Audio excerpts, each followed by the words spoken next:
Assalamualaikum warahmatullahi wabarakatuh.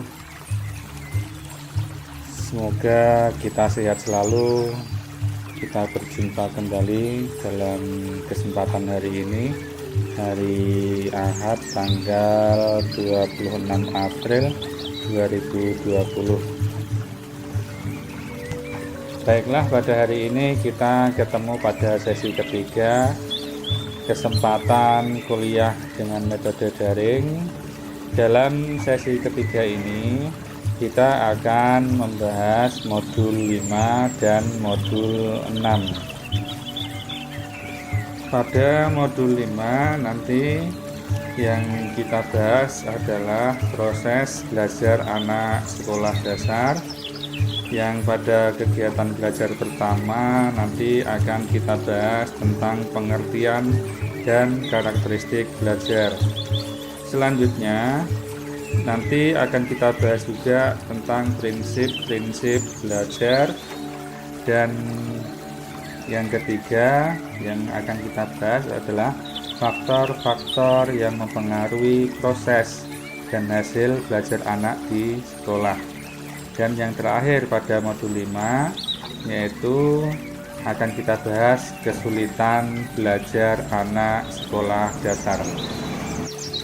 Selanjutnya pada modul 6 yang akan kita bahas adalah pendekatan pembelajaran di sekolah dasar. Yang akan kita bahas nanti adalah yang pertama, pendekatan pembelajaran holistik dan konstruktivisme, dan pendekatan belajar experiential learning dan multiple intelligence. Perlu kami sampaikan, dari UT Palembang menyampaikan bahwasanya untuk perkuliahan daring ini diminta kita menjunjung tinggi kejujuran dan kedisiplinan. Kejujuran di sini karena secara fisik kita tidak bisa melihat secara kasat mata, dan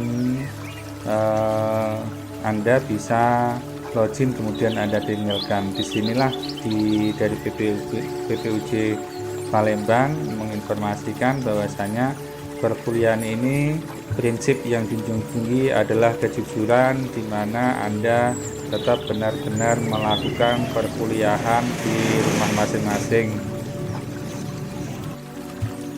Baiklah, untuk modul 5 mari kita mulai dari pengertian dan karakteristik belajar. Para mahasiswa, kalau kita mendengar kata belajar, mungkin secara umum di kalangan masyarakat selalu berasumsi bahwasanya yang dimaksud dengan belajar adalah melakukan proses pembelajaran di sekolah, di mana ada gurunya, ada mata pelajarannya seperti mata pelajaran IPA, IPS, matematika, agama, bahasa Indonesia, dan lain sebagainya. Nah, apakah kita sebagai pendidik mempunyai asumsi yang sama seperti di masyarakat bahwasanya belajar itu harus di sekolah? Tentunya tidak, karena belajar tidak dibatasi oleh suatu tempat yang disebut sekolah, sebab belajar bisa dilakukan di mana saja, kapan saja, dan oleh siapa saja. Belajar juga tidak hanya dilakukan dalam situasi formal di sekolah, seperti belajar tentang mata pelajaran, karena belajar itu menyangkut kehidupan manusia dimanapun. Jadi belajar harus dimaknai secara luas, bahwa setiap saat kita belajar tentang kehidupan kita. Buktinya kita berubah setiap hari. Kita hari ini bukan kita seperti hari kemarin, karena pada hari kemarin itu kita telah belajar. Artinya kita telah mengalami perubahan. Baiklah, terlebih dahulu mari kita fokus perhatian kita pada beberapa pengertian belajar yang dikemukakan oleh beberapa para ahli. Yang pertama disampaikan oleh Anita itu belajar sebagai perubahan perilaku akibat dari suatu pengalaman tertentu. Menurut Anita, belajar terjadi bila mana pengalaman menyebabkan suatu perubahan pengetahuan dan perilaku yang relatif permanen pada seseorang atau individu. Menurut Abin Samsudin, beliau mendefinisikan bahwa belajar adalah proses mengalami sesuatu untuk menghasilkan perubahan tingkah laku dan pribadi.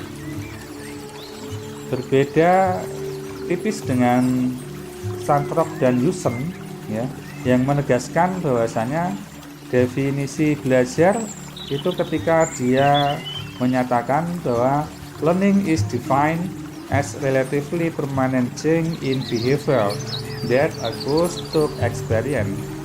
Belajar didefinisikan sebagai perubahan tingkah laku yang relatif permanen yang terjadi karena pengalaman. Dari ketiga definisi yang sudah saya sebutkan tadi, mungkin kita akan menemukan beberapa kata kunci. Yang pertama adalah perubahan, yang kedua adalah pengetahuan perilaku pribadi atau bisa kita singkat sebagai atau menjadi tingkah laku. Yang ketiga ada kunci kata yaitu permanen, dan yang keempat adalah pengalaman. Nah, kalau misalnya kita mau coba rumuskan, mungkin kita akan mendapatkan rumusan definisi belajar itu sebagai berikut. Belajar adalah aktivitas atau pengalaman yang menghasilkan perubahan pengetahuan, perilaku, dan pribadi yang bersifat permanen. Baiklah, setelah kita mencoba mencari makna dari definisi belajar, mari kita bahas ada 4 karakteristik perbuatan belajar. Yang pertama adalah intensional, yang kedua adalah positif, yang ketiga adalah benar-benar hasil pengalaman, dan yang keempat adalah efektif. Yang pertama, perubahan itu bersifat intensional. Maksudnya adalah perbuatan yang terjadi harus bertujuan, disengaja dan disadari, bukan kebetulan. Yang kedua, perubahan itu positif. Artinya bahwa perubahan belajar menuju ke arah yang lebih baik atau lebih mantap sesuai dengan norma atau kriteria tertentu yang diharapkan, atau sesuai dengan norma yang disepakati bersama guru dan siswa, menurut masyarakat, menurut kurikulum, atau menurut kaidah ilmu pengetahuan tertentu. Karakteristik yang ketiga dalam perbuatan belajar itu adanya perubahan dalam arti belajar tersebut harus benar-benar merupakan hasil dari pengalaman. Dalam arti perubahan yang ditunjukkan atau yang dicapai oleh anak itu karena dia aktif melakukan sesuatu dalam berinteraksi dengan lingkungannya. Dan yang keempat, perubahan itu bersifat afektif. Artinya adalah perubahan yang dicapai oleh anak itu fungsional atau berguna untuk yang bersangkutan, baik untuk memecahkan masalah pelajaran maupun untuk memecahkan masalah sehari-hari dan untuk melanjutkan sekolah ke jenjang selanjutnya. Para mahasiswa, aktivitas belajar merupakan suatu proses yang terpadu.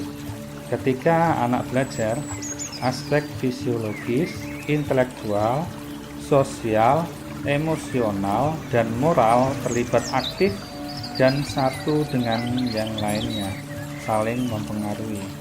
Oleh karena itu, akibat dari aktivitas belajar ini tidak hanya menyangkut aspek pengetahuan saja, Seperti yang pernah saya sebutkan, konsep yang ditawarkan oleh Ki Hajar Dewantara, yaitu ada 3 hal yang dari 3 hal itu bisa mencakup ke semuanya, baik fisiologis, intelektual, sosial, emosional, dan moral, yaitu transfer of knowledge, yang kedua transfer of attitude, dan yang ketiga adalah transfer of culture. Baiklah, untuk selanjutnya akan kita paparkan 9 prinsip umum belajar. Yang pertama adalah prinsip belajar itu dapat membantu perkembangan optimal individu sebagai manusia utuh. Prinsip yang kedua, belajar itu sebagai proses terpadu harus memposisikan anak sebagai titik sentral. Ingat, di sini ada penguatan anak sebagai titik sentral.